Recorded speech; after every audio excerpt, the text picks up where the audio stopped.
Maithili express की शानदार प्रस्तुति।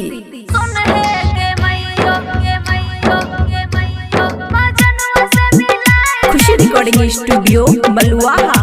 सुन है गे मैयो मजनुआ से मिलाए दे, सुन है गे मैयो मजनुआ से मिलाए दे, सुन है गे मैयो,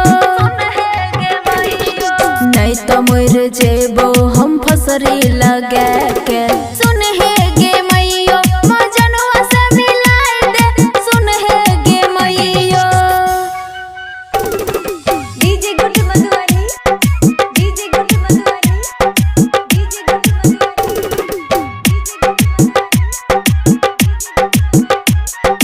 बचपन से बांध छियै नहिया के डोरी, नहिया के डोरी।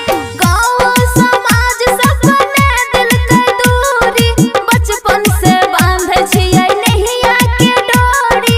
गाँव समाज सपने दिल के दूरी, करै छियो बिनती हमर जियरा जुरा दे। सुन है गे मैयो मजनुआ से मिला दे, सुन है गे मैयो मजनुआ से मिला दे, सुन है गे मैयो।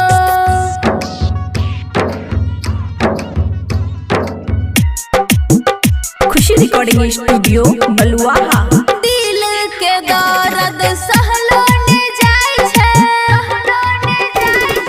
राइटर सुमित साजन भूललो ने जाय छै। दिल के दर्द सहलो ने जाय छै, राइटर सुमित साजन भूललो ने जाय छै।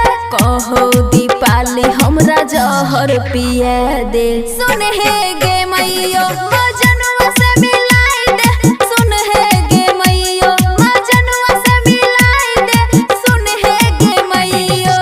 खुशी रिकॉर्डिंग स्टूडियो बलुआहा।